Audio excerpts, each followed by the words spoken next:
things in this area. We have, and we'll talk all about this, and you guys can jump in at any time. But we have Mogadore Reservoir, our experience. We're just finding out weird things about it, which we love Mogadore. I love Mogadore Reservoir. It's one of my favorite places to fish. And so I'm not saying it's like haunted or anything weird or wild or anything like that, but it is interesting that all of these things are happening in this area. And we also have right down the road from our studio here, we have the Ravenna Arsenal. And we also have, so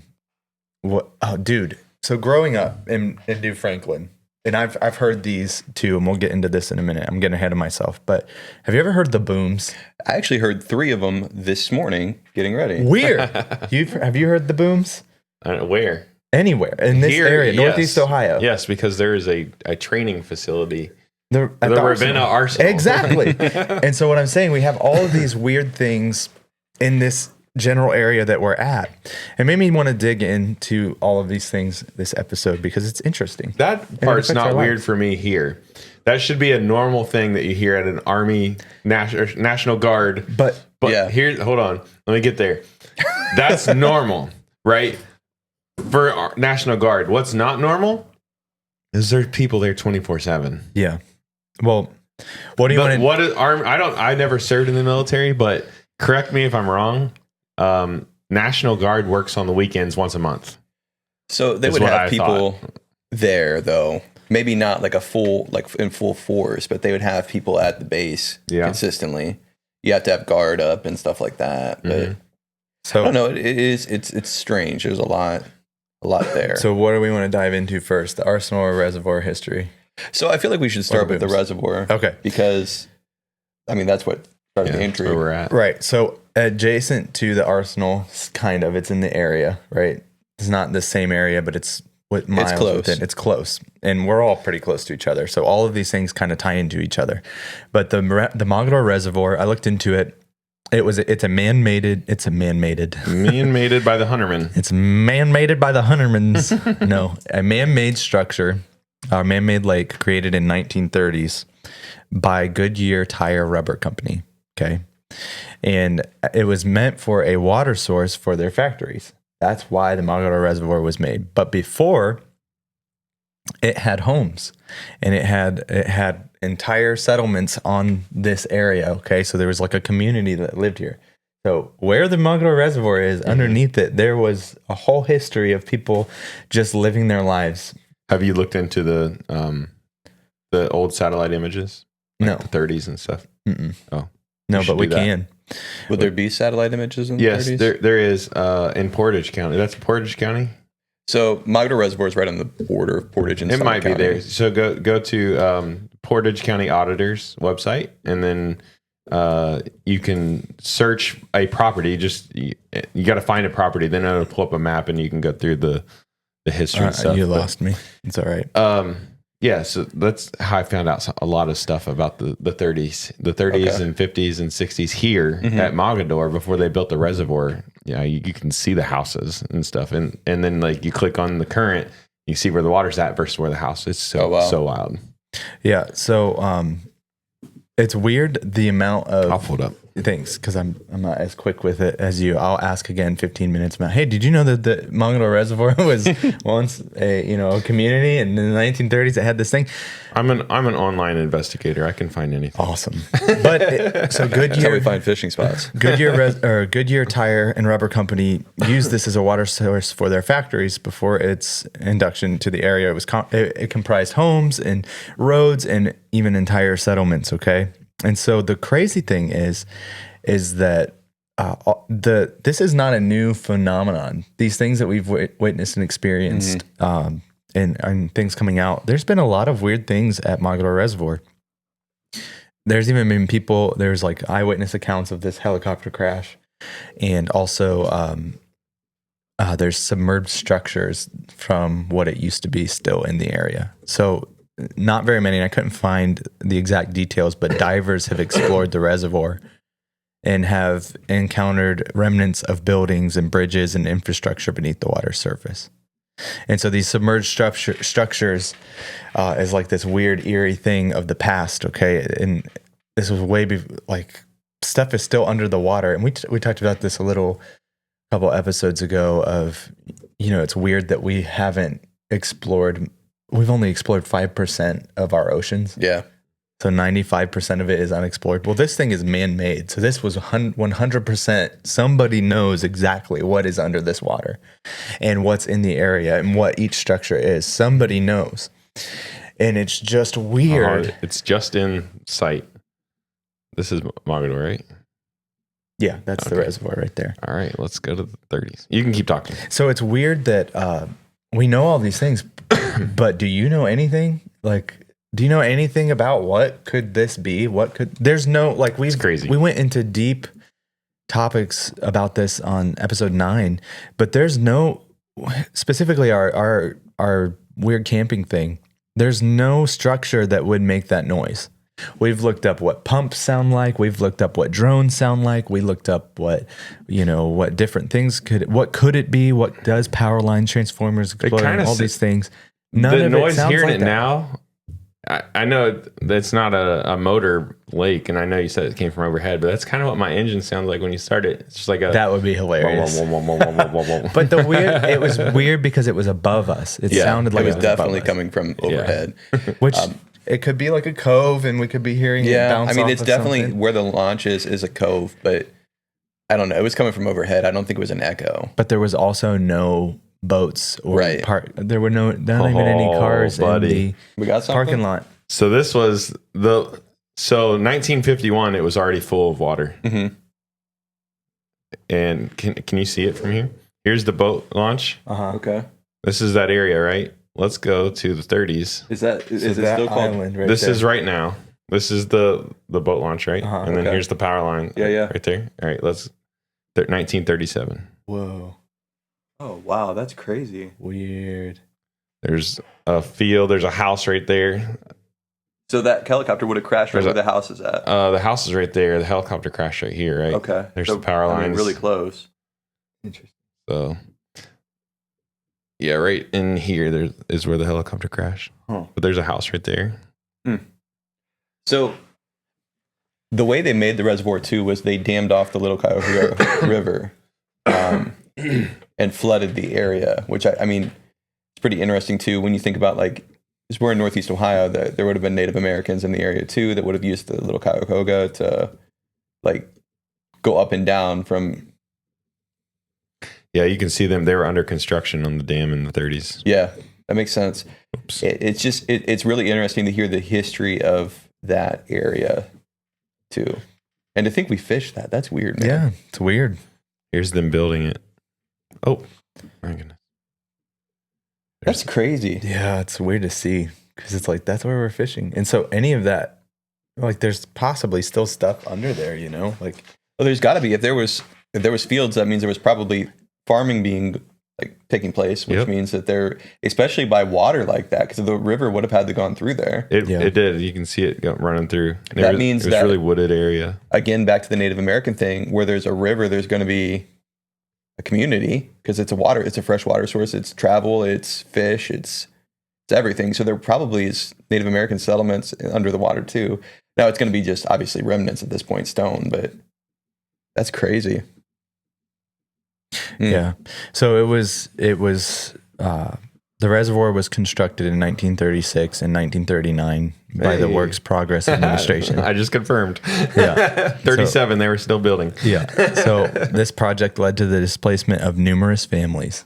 So these people were basically, how you can't really own anything. The government can come in at any time and be like, we need your house. Here's money.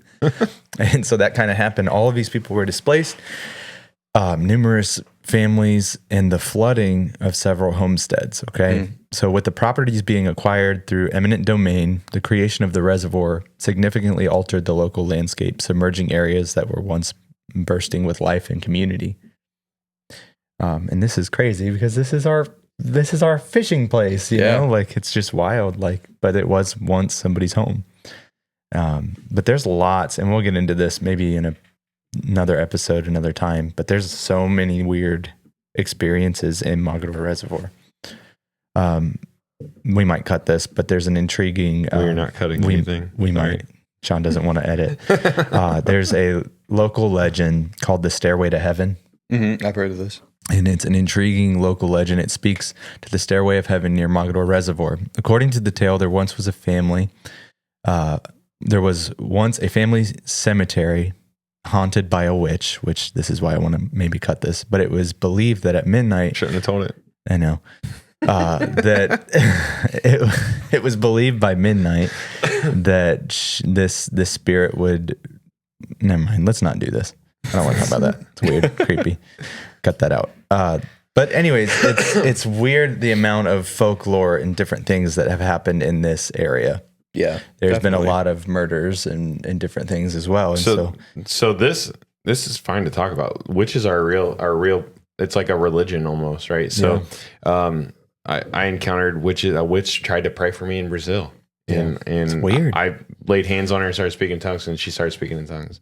It's crazy. But so in this area, there's back maybe so these woods go for like 7 or 8 miles. And I think probably 5 miles, 6 miles down, there's a witch burial ground back there, allegedly. And this family, there's a graveyard back there, and there's a lot of that stuff in this area. Yeah. So this stairway to heaven, witchcraft. And stuff. Stuff. It's a thing, man, and it's stuff that we battle against. It's like a real thing. But on her gravestone at this alleged witch, it said, "As you see me now, you soon shall be." And this cemetery, true. Yeah, exactly. Well, I'll be dead one time. Fact check, true. However, it no longer exists. The stone is washed away. All these things are possibly under the reservoir. We don't know. But these stories blend weird historical folklore of the area. But we do, man. Dude, when I went on my cruise to Cozumel, we poured it out of New Orleans. Don't want to go there now. And New Orleans is wild. That is a very witchcraft heavy location. As a belief, we talked about having that weird feeling around certain weird things like this. Dude, when you went into the city, you felt a shift. You felt it. You felt the principalities. You felt what you were up against. You could feel it. It was heavy. Yeah. And I remember getting out of our rental car, and we were at what's it called? The famous street. I don't remember. Urban Street? Yeah. It was near that area, the French Quarter, I think. Yeah. And I got out of the car, and we were about to go on the crosswalk to go get lunch. And there was this guy, which I don't know what the male version of a witch is. Warlock. Okay. But he was... I don't know why I know that. Sean's deep into the weird. But I get out of our car to go get, the coffee. What's the coffee? I'm all over the place. Chicory in the coffee, which I didn't care for then, but now I like it. But we went to go get this coffee and lunch. And this guy, as soon as I get in my car, it's like his head swaps around to stare at me, like on a swivel. It's like he knew what I had. Mm-hmm. Like he knew that I had the Holy Ghost. And he was in a turban and a diaper almost. And he had white paint of designs all over his body. And his head snapped over and looked at me like he was on a swivel. And he started chanting something. And I was like, dude, weird. And immediately I started to pray. And I rebuked it, and I started to pray. And as soon as I finished my prayer in the name of Jesus, his head swapped away, and he went away. So it was really weird. But you can feel that weird stuff. You can feel, you can have that discernment and understand. No, we don't agree with all of this stuff. No, we don't want to, glorify or give any power to the enemy, right? But there is a very real enemy, and he has a very real following. And so this kind of stuff happens all over the place, and apparently it's happened in Mogadore. And so it's just weird that all of these anomalies and all of these things have happened somewhere that's just we would think is an innocent place to fish, right? Yeah. So that's odd. It also kind of it shows the desire for money, how hungry people can be for it, because if you don't know about the area, so Akron is considered the rubber capital of the world at one time. BF Goodrich, Firestone, Goodyear, were all based here in Firestone, Bridgestone, and Goodyear. All their world headquarters are still in Akron. So the fact that they would have had their that much of a desire to like cool, I'm assuming cool like, or run the boilers at the factories at that time to flood an area and displace families just to feel like that's crazy to me. Makes you think about the recent flooding in, was it Kentucky? When? North Carolina. North Carolina, the mountains. Yeah, dude. Like, why did I say Kentucky? Anyways, like, makes you think. Like, there's a connection of rubber and witchcraft. Really? We're back into it. That's weird. So, do you guys know where rubber comes from? It's a tree. Yeah. Yep. Do you know where most of the rubber in the world is it Brazil? Came from the Amazon forest? No. That's why. Right in the middle of Brazil. And Brazil's witchcraft population, I guess I'll say, is insane. Ugh. And deeper you get into the jungle, the more creepy things get, right? But they quit pulling rubber out of there. This is what the guide was telling me. The guy that he was a local in Manaus. They quit pulling rubber out and quit shipping it, and the economy kind of just like everything settled out, right? Yeah. In Brazil, but so there's some kind of maybe it's just like speculation, some kind of connection with spirits can travel, right? And when we left Brazil, we were instructed to pray a prayer of disconnection from the spiritual world in the battles in that country. And so there's a reason that you pray a prayer of disconnection from those spirits because you were battling those spirits and now you're disconnecting from them, right? Yeah. So there's possibility maybe some of that stuff came into interesting. So where rubber comes from to the rubber capital of the world. Interesting. And like that's a thought. It's crazy, but yeah. And then there's also like Mogadore. Then there's this side of it, right? There's the government side of this conspiracy. Mogadore and West Branch are in a direct line of each other. Not West Branch, yes, but the Arsenal is in direct flight path to the Akron Canton Airport. And so the B-52 bombers and stuff that fly over my house, they're coming right across Mogadore, right across the West Branch and over to the Arsenal. It's weird, man.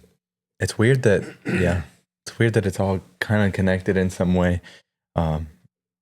And it's weird that you can just go camping one day and experience something that completely sends you down this rabbit hole. But, so we're going camping tonight here in West Branch. So yeah, you have to let us know if you hear any weird anomalies. Womp womp womp. Yeah. It's a boat motor. It's actually no, it packed. wasn't. When we were on the boat, we were kind of like cruising the shoreline of the campground, and it's packed. Yeah, the campground you have to packed already. Book those. Yeah, we got lucky to find one. Yeah, it's still winter camping. They haven't opened up until April 1st. Okay, so they only have one branch of the campground even open. That's crazy. So the Ravenna Arsenal. Yeah, is our next topic. We got about 20 ish minutes. We'll run through this 25 minutes. But it's weird that. So we got the Mogadore Reservoir. We have the weird sounds and the weird things. But the Ravenna Arsenal is right down the road here. Spans over 21,000 acres in Portage County. It was established during World War II, and its primary mission was the production and storage of ammunition. I did a lot of research on this one. Cool. So you can fact check my fact check. Okay. So over the years, it's been a site that has enveloped numerous tales and accounts of unexplained things, such as the Mogadore Reservoir experience. The historical background is that in World War II, this is when it was constructed in the 1940s. The arsenal played a pivotal role in supplying munitions for the war effort. Its expansive grounds housed various facilities, including bunkers and units, storage units. Post-war, however, its activity fluctuated with periods of dormancy, which is the part that I don't necessarily agree with, because you said that there are people there all the time. But it's also been reactivated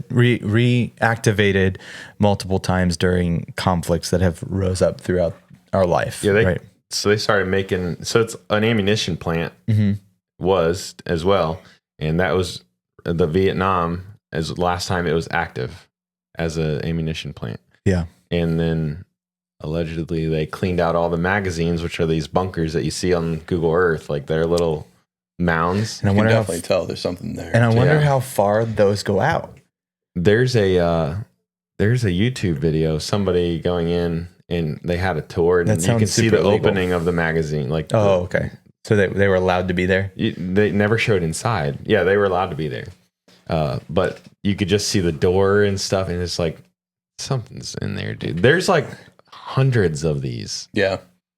Yeah, I mean, they allow people in there. They have like a lottery for hunting in the arsenal too. Oh, like, yeah. Wasn't like there a world record buck that just got ran over by a train? Yes. So it's I think it's number 2 now, but it's number 2 world record for non-typical buck. It's crazy looking too. The hole in the horn is the name, the hole in the horn buck, and it's like 330 some inches.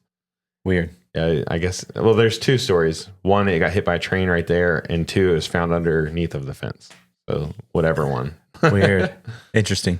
But yeah, so it's weird. Like, so these two things kind of coexist, and it's not like this is Area 51 of our area, right? Like, it's not necessarily that. It is. But it wasn't. It was never like It's exactly what it is. It wasn't like a research. I guess it might have been. I don't know. It's Hey, weird to think those about. bombers fly so low here. I was at 400 feet, which is the height that you're allowed to be at with your drone.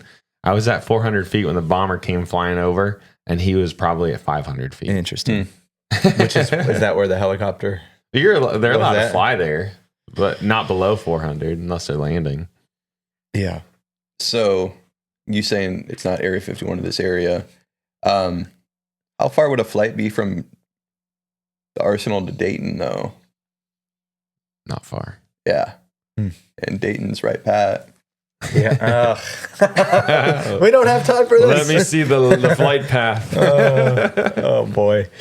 But the Arsenal is also we're talking about it on our weird episode. So like there's lots of weird anomalies that have happened at the Arsenal, including these weird massive trophy bucks that aren't normal by any mean. Almost like They're there's stretching the way. mutation, dude. Yeah, so it was like the horns looked weird on the hole in the horn buck. But there's also been unexplained explosions, which if you're a local to our area, you call them the booms. Mm-hmm. And it's just weird things like where I'm from, New Franklin. It's not Portage County, but it's out there. It's Summit County, so it's adjacent to Portage County. They call these the booms, and I've always been told it was just old clay pots bursting that are not active anymore. And that's what you're hearing. 183 miles.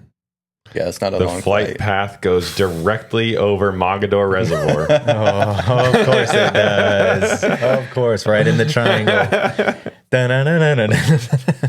Just saying. Yeah. Well, That's not a long flight. it's not, and that's weird.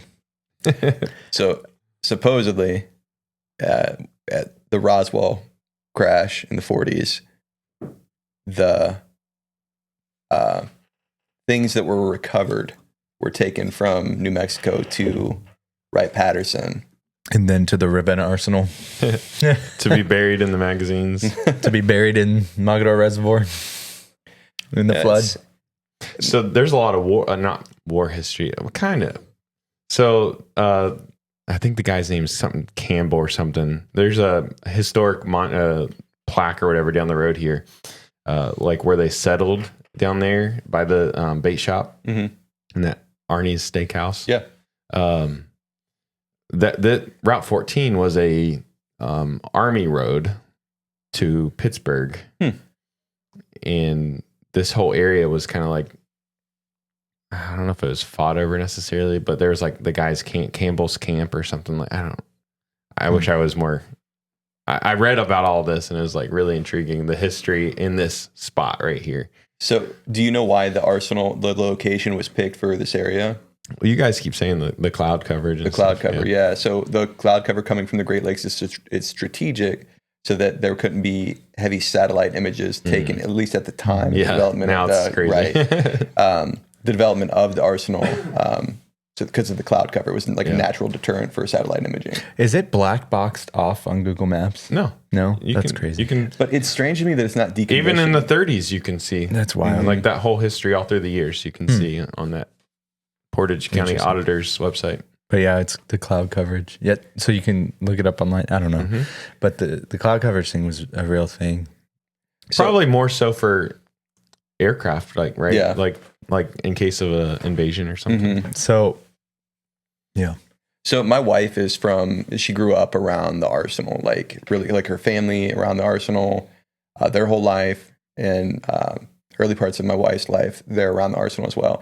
And one thing that she talks about is the cancer rates of people that live and have grown up around the Arsenal as well, which I find that super intriguing because, I mean, what's in those bunkers? What's in those Nukes. magazines? Oh. That's the whole Mhm. conspiracy is that Yeah. they're hiding nukes there.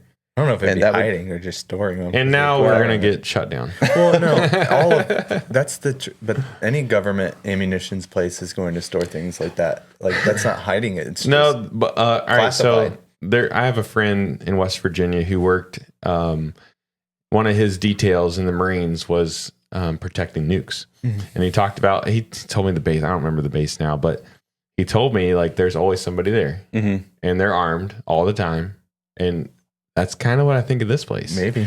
This is all Why speculation. is there always by somebody the way. there? It's just crazy. Yeah, it is wild. But it's weird. All of this is kind of connected in our little Well, piece of When you think Northeast about Ohio. the cancer rates and that mutated record buck, I mean, Yeah. the radiation makes sense with I wonder mutations. if he had the deer disease. CBD. which or whatever.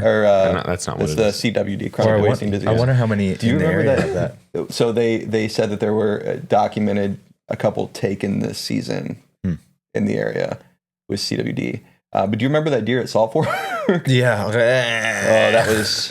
he just tongue was hanging We were out. down at the at Salt Fork, the lodge there, staying at the state park, and That's where this T-shirt came from. that it is. I didn't go to that one. And you weren't there. No. So we look out our hotel room over the balcony, and there's a deer. And if chronic wasting disease could be signified with one animal, it was this deer. But it was like skin and bones. Its mouth wouldn't close. Its tongue is just hanging out of its man. mouth, and Sad. Yeah. like, to the point where we called the park and we're like, "Hey, this deer needs to be dealt with." Yeah. And it's like up against the building, and Wow. it was sad to see. But this is another episode too. But like, Could have what taught we're the talking about. students how to skin a deer.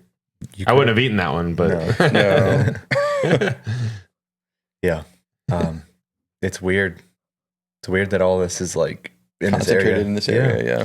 But there's been unexplained explosions, weird, mysterious lights over the arsenal. Witnesses have described erratic movements and sudden disappearances, which sounds like military craft. Like, yeah, I've not seen Test drives. any lights or anything over here. since But we did. I've lived here for 4 years. Not like I'm saying So- over the Arsenal. You said you said over the But Arsenal. it's all in this flight Yeah. pattern, you know. Yeah. So when the craziness of those drones was going on, I had a big drone fly over my house. I sent you guys the video. It was middle of December. I'm running outside in shorts and a t-shirt. Or no, it wasn't December. It was January. Running out in shorts and a t-shirt. I was getting ready for bed, and I look out my window, and my wife's like, "There's a drone over our house right now." Run outside, and I'm videoing it with my phone and sending it to these guys. But again, my house is in that flight pattern, though. Yeah. It's right by the reservoir, and yeah, that's crazy. Yeah. And so this is a theory. We'll move on after this, but there's a theory that there is so in this in the presence of the restricted zones within the arsenal, that there are underground facilities and tunnels that lead out to different areas. It wouldn't surprise me. That's going to be any military base. So there's tunnels under Kent State. Did you guys know that? No. Yeah, like just Also Portage County. yeah.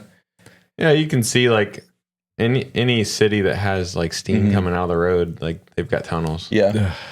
And That one doesn't. I don't know. That one doesn't kind of strike me as odd because Yeah. that makes sense. Yeah. yeah. I don't know. But like just saying how like tunnel systems aren't rare. No, they're not. No. It's a lot more common than we would think. Yeah, like Disney. Yeah, it's a crazy one. That's Old different. coworker works at Disney now, and he's stayed in touch every now and then. But he's a maintenance guy at Disney in Florida, and says how like that he can get from one side of the park to the other without seeing a single person. Yeah. You know. So yeah. Crazy. It's weird stuff. I can see the Ravenna Arsenal from my drone right above my house. Yeah, I bet it's illegal to fly over. 100%. That's in your license. There goes in your FAA. license training. Yeah. But I got a good fishing you should spot stay out over of the there, though. boundary. I've taken him there. Little walleye spot next Yeah. to a dam. Wait, what? Right by the Arsenal, yeah. In, Newton Falls. Oh, okay. Yeah. Caught a couple walleye there. Yeah. Huge catfish. That's where So we there's have this- foul hooked. There's That was this when I learned little- about foul hooking. I'm like, what do you mean? Keep it. What do you mean? Keep that fish. Like, you can't keep a foul hooked fish. What's the difference? I had one snagged steelhead when we Yeah, first yeah. started the year. Sick of waiting on the bite. Yeah, give me that. See him? That was live scope in person. So there's this little, I see it on Google Earth. I want to check it out this year now that we have a boat.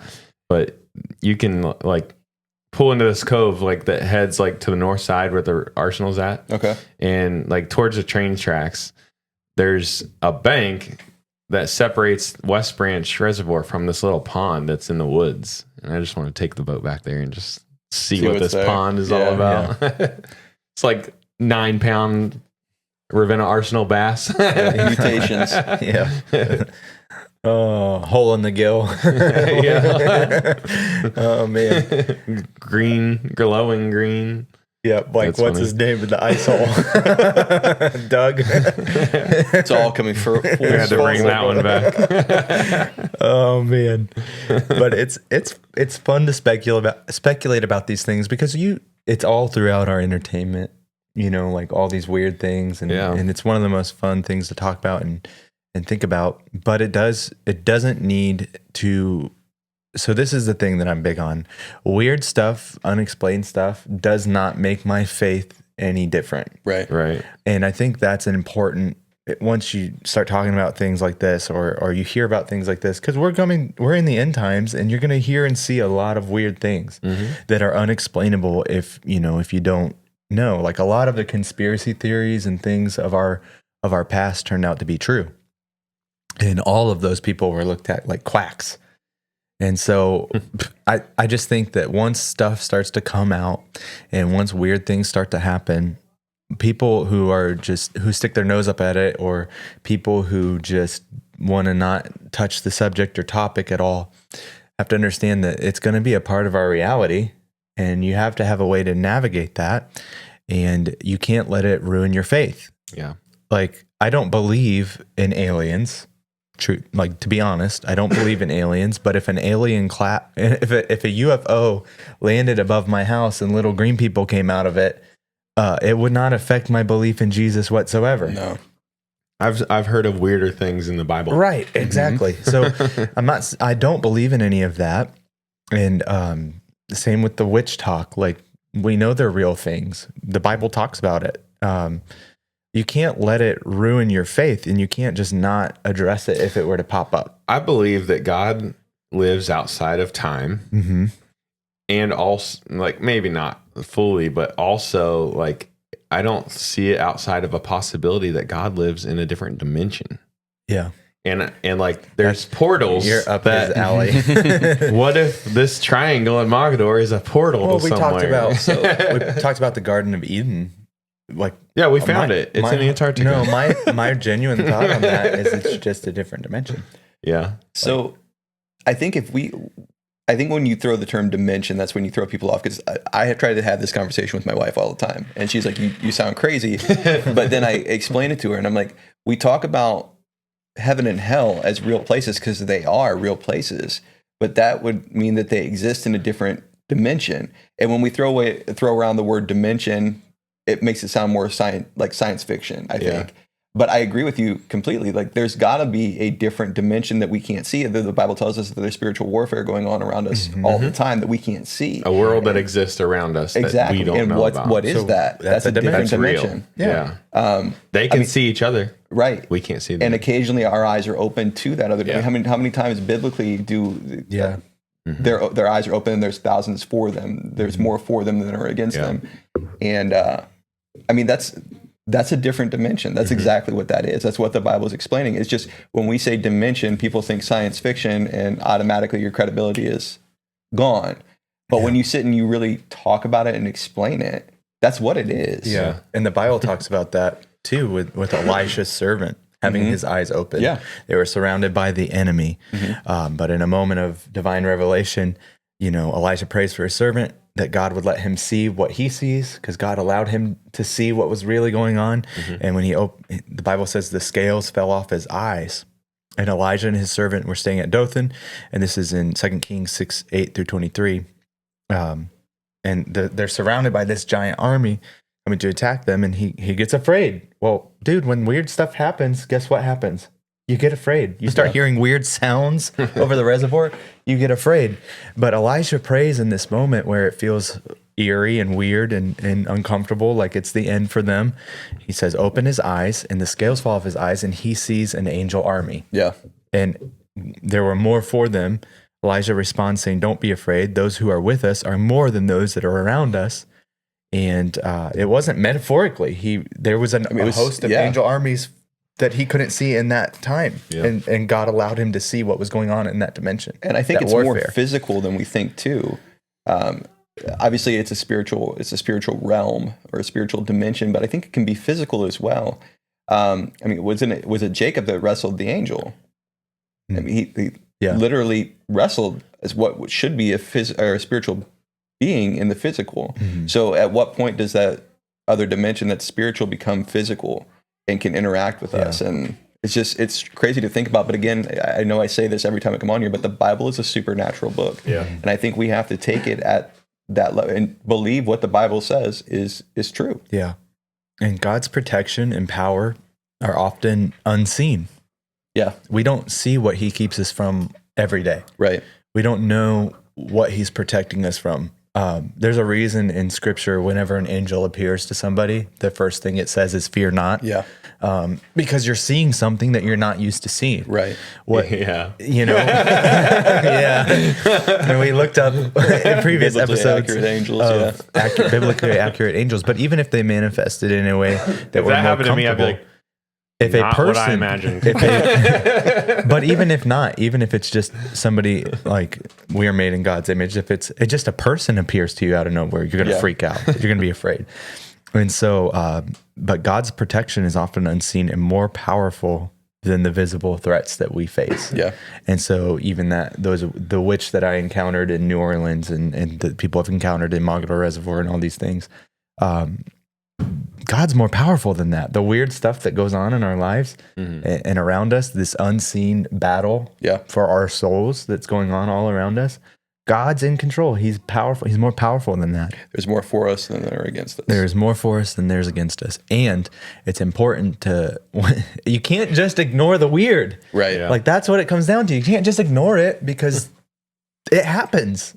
Right. And what happens when Susie, your barber, is having, or your hairdresser, whatever you want to call it, is having some supernatural experience? I don't have a hairdresser. Yeah, I don't Neither does say David. that I have a. Where do you go to get your hair cut? Great Clips. Great Clips. That's a hairdresser. But whoever, they have a supernatural experience that they can't explain, and we, as the bridge to God for them, don't have an answer or say, you're just a quack. Hey, that quack needs salvation. That experience was real. I had a conversation with my Great Clips barber. I don't know. I don't know if that's the proper word. It's hairdresser. Stylist. Yeah, whatever. We were talking about, this is the Great Clips in Streetsboro. We're talking about weird stuff like this in the podcast. And she was like, I'm so glad somebody else thinks like this stuff is real. Well, it doesn't have to be real. It's crazy as it all sounds too. It's throughout history, people are telling these strange stories. I mean, you can think of it as just folklore and just the way that the human mind like processes things.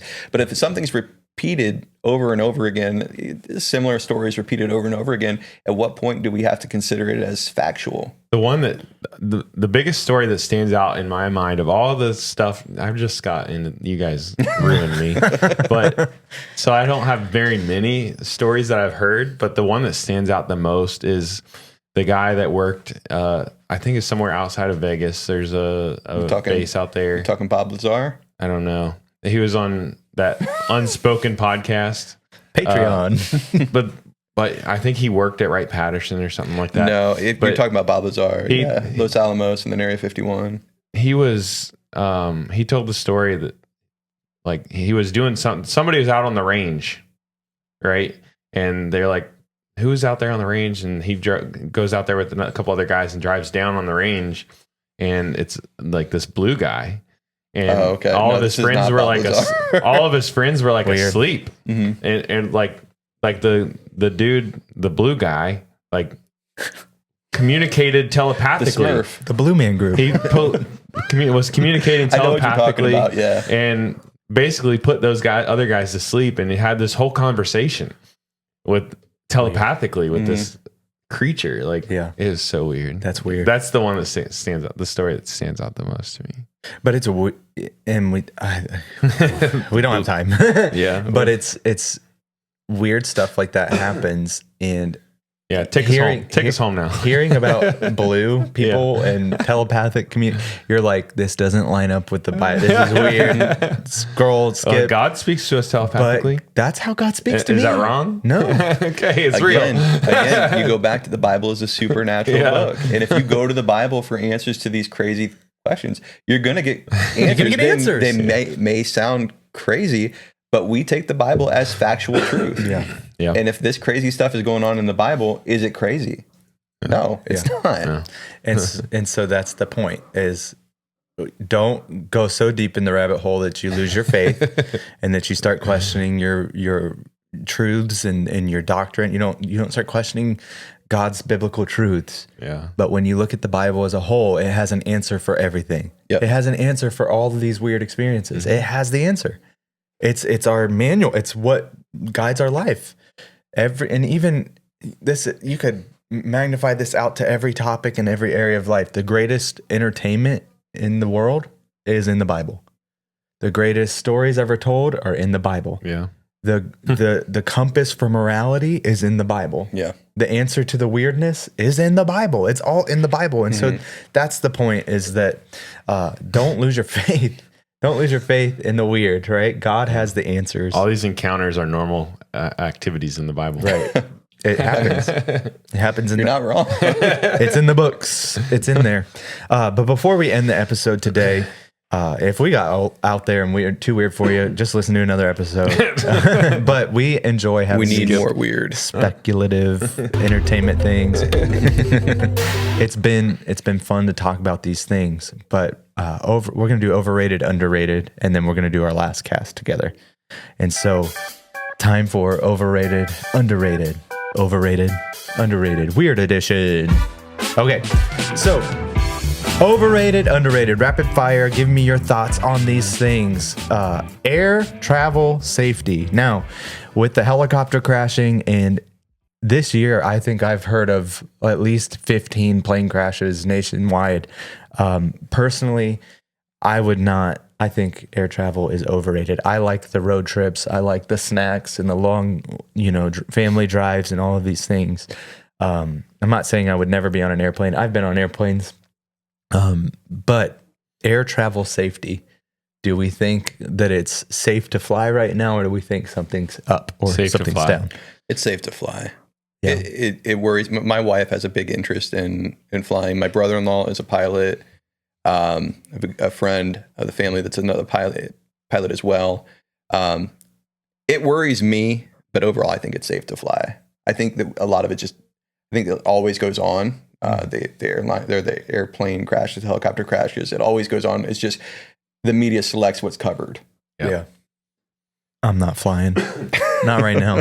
It's safer to fly than drive. Yeah. Especially over the reservoir. I'm not doing that. Would you fly over the reservoir right now? With your drone? No, I've flown over the reservoir in a plane before. I have too. Yeah. Okay. I don't agree. No, I'm kidding. I don't think I don't know. I've flown and I would fly again, but I don't know if I would fly right now. All right, next one. Ready? Exploring these weird areas or abandoned places. Is it a thrill or an unnecessary risk? Worth it or not worth it? I mean, there's something to be said about not opening yourself up to unnecessary things. But some of it, I mean, I feel like it would be fun to explore some of these areas. Why not? Yeah. Hey, in the comment section, we're serious. We want to do an Expedition Mogadore. Yeah. Are you interested in a YouTube series on Say no. Expedition Mogadore? Where If we go nothing less, we'll just fish. and we'll reenact our camping experience. Yeah, we'll fish in that spot. So write in the comments, bring it on, or no thanks. We'll catch a glowing crappie. You really think we're going to get participation? Because we got like 4 people that signed up for our giveaway. So, But that's not true. And also, we just no, it's actually 5. we just it's more than that, and we actually just hit over 1,000 downloads. So we're growing, man. We're on pace. And Sorry, people I are have a listening. cough. I keep annoying You don't. everybody with my cough. You just don't see it across all platforms. We have over 1,000 downloads already and 20 episodes. That's pretty great for a new podcast. But anyways, give us some engagement. Tell us if that's something you want to hear. We're probably going to do it anyways. Next one, ready? Going back and camping at Mogadore. Are we going to do it or are we not going to do it? What do you think? Is it overrated, underrated? If we do, if I go, I'm sleeping on the boat. I'm putting my sleeping bag right on the front deck, and that's where I'm sleeping. You don't want to sleep on the island we almost got on fire? No. Allegedly. You got to have the whole experience, man. Get yourself a hammock. I'm going to be as close to the exit as possible. We had our experience on the water, though, Sean. Yeah, you're going to just leave us on the island. See ya. I'm going back. I'd go back. I think we have to go My back. son just asked me about it the other day, actually. Yeah. I drove by and he's like, Dad, when can we camp? Yeah, we need to do it. We need to make it happen. I do just need to make sure that my trolling batteries are going to last. Yeah. Yeah. So I need to play around a little bit before we do that. Because it's important to follow laws Yes. Yeah. It and is. not use a gas-powered engine. Even though all the rescue workers were allowed to use gas engines. and a helicopter crashed into it. Yeah, and what's the big deal? Yeah, a lot of fuel was probably dumped into the lake. Yeah, but they got that cleaned up really quickly. They did. Like, Really quick. Super fast. Yeah. They had it like within a week. It was done. all good. So hopefully now they should go ahead and restock some more fish since it's been 10 years since they've done that. I just wish that they would open it up to unlimited horsepower motor. I don't. It's too shallow. I don't. Is it? Yeah. it would ruin the At principle. deepest, I think it's only like 30 feet, if that. And it goes, there's one area in the big part of the lake by the big island Yeah. that goes from like 20 feet to like not even a foot. Like, You'd be surprised. quick. West Branch has the same spots. Yeah. So that's why one of the main reason I upgraded my console graph was for the contour maps. And Yeah. like you can map it yourself, but it also comes preloaded with like maps. And driving out there last night, if I didn't have that in the dark, sure. or even the daytime, but like there were sections there that like it goes up from like you're at 25, 30 feet Yeah. and then it's like 5 feet. Mhm. And when that water drops, that you can stand and fish on but it. that's where the fish are, right on those shelves. Yeah. And it's like you got to be very careful Yeah. because you can mess up your motor fast. Think about in where we fish for the rock, where we have the good crappie fishing right by the smaller So island. shallow. But it's real deep, and then all of a sudden there's a rock just like on dry ground. It's quick. It's Yeah. a shallow lake. So that's why Yeah. trolling motor.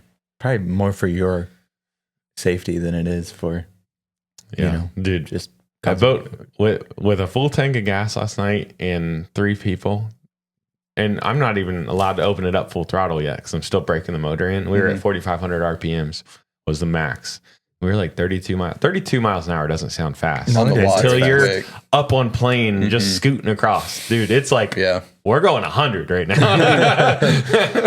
And it's like so smooth. You're just like, it's so crazy. What a crazy feeling. It's cool, man. I'm glad it's happening. It's gonna be fun to get on some fish with that. Yeah. And, It's much different than the boat that my father-in-law has.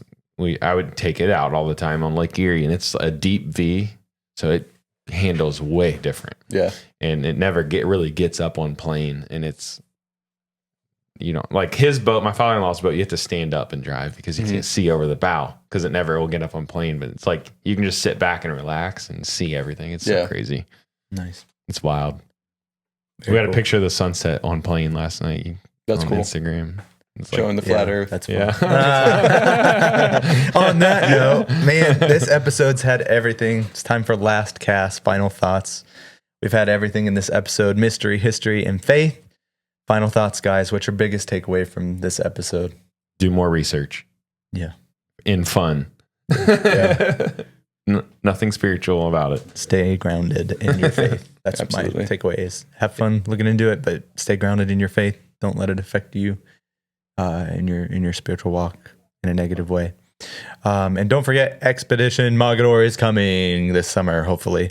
We'll be getting out there, taking a deep dive, literally, figuratively, all the things. Into the Mogadore Triangle. Into the Mogadore Triangle, uncovering the history of the place. So stay tuned. Thanks for hanging out with us today on the Casting Faith podcast. If you enjoyed this episode, hit subscribe, leave a review, and share it with somebody who loves a good mystery. And we'll see you next time. Goodbye.